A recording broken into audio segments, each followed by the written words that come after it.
Well, ladies and gentlemen, we now come to that bit, the speeches. Yeah. That's not too bad, let's do a bit better. The speeches.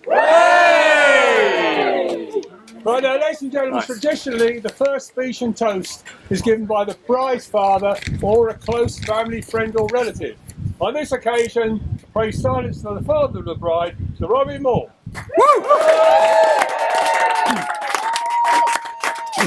I think we're all going to clap like that when I'm done as well. I'm not sure. So, good afternoon, everyone. Today, I have the pleasant task of proposing a toast to the newlyweds. Phil and Sarah share a mutual enjoyment of travel, sports, cooking, exploring new adventures, and a strong sense of the importance of families. They've both been taking trips abroad since they were very young, and I can't imagine how many kilometers they've covered cumulatively to get them to the point where they actually met in London. Perhaps Sarah enjoys traveling so much because she's been doing it since before she was actually born. The first time we came to the UK, Jan was 3 months pregnant with Sarah, and we came back a couple of years later where, as a toddler, she saw some New Forest ponies, and they apparently left a lasting impression because she has a long-standing passion for horses and riding. Unbeknownst to us, Ron and Jean, who I'm down there, hello, were being run ragged by 2-year-old Phil, and probably already contemplating his theatrical debut. And there was a picture of you at the shower, which I was quite concerned about until I found that you were in place. Oh, my Phil also began trips abroad at a young age, and one of the first ones he remembers is the experience at Legoland in Denmark. Following that, they took a series of holidays to Malaysia, and he has fond memories of that, and in particular, apparently the hotels in Penang serve really excellent chocolate cake and tea.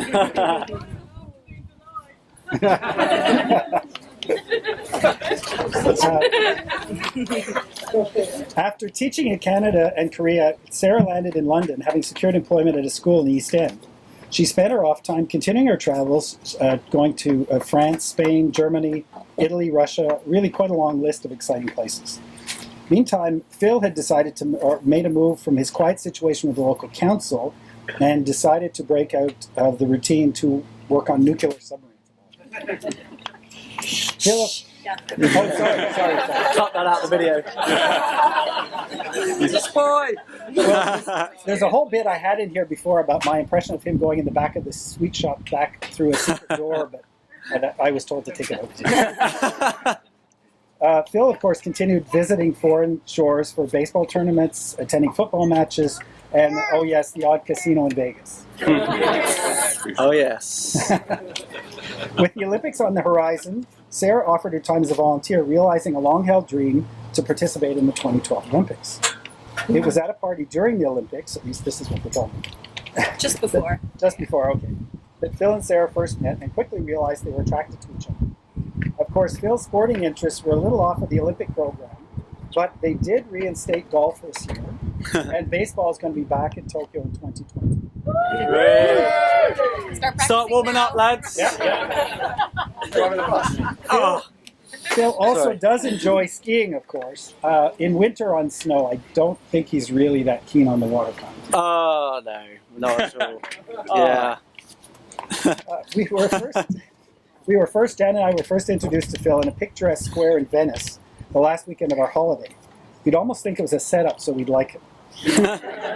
It became obvious that Phil and Sarah share a strong sense of family when shortly after we met Phil, he threw caution to the winds and agreed to come to Canada to stay with us for a holiday.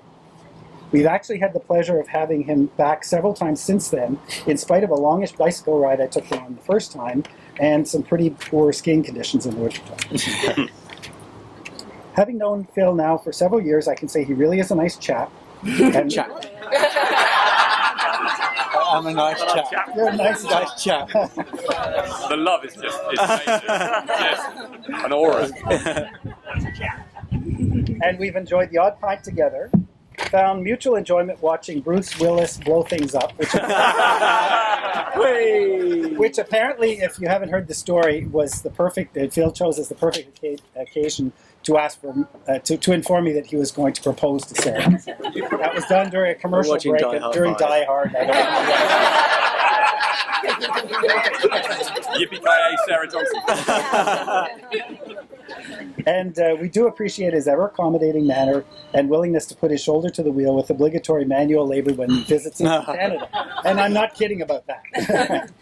You can attest to that. Sarah shares Phil's fondness for food and cooking, in spite of his feeding her almost exclusively Kraft mac and cheese in her early childhood. This is particularly welcome when they come to visit, although I've never seen two people who can use quite so many pots and pans to make one meal. My mother.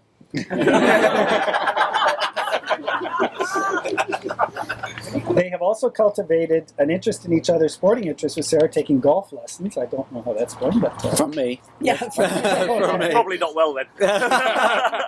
And they recently spent a weekend camping together at badminton, which I think may have been the last sort of milestone before today. So it's a little bit of a last validation. Jan and I can certainly see what Sarah sees in Phil and are very pleased to welcome him into our family. Thank you. Thank you. Last summer... It's a bit late if you don't. Well, last summer, when they were visiting us during the summertime, we went on a rafting adventure in the St. Lawrence River. It's 12 people in the raft, and there were 8 of us, I think, in our party. And the guide actually looked at me and asked me to introduce people. So I went around and introduced everybody, and I introduced my daughters. And then I introduced Phil, and I said, and this is Phil, my son, and then I went, Sarah's boyfriend. And I didn't know he was going to propose at that point, and poor Phil looked pretty shocked. Like a badger. So, in conclusion, here's to travel to exotic places, and Canada as well, sharing interests and adventures, finding love and happiness. Please join me in raising your glasses in a toast to Sarah. Cheers, brothers. Sorry, I just went straight in. Cheers. Cheers. Cheers. I went straight in as well.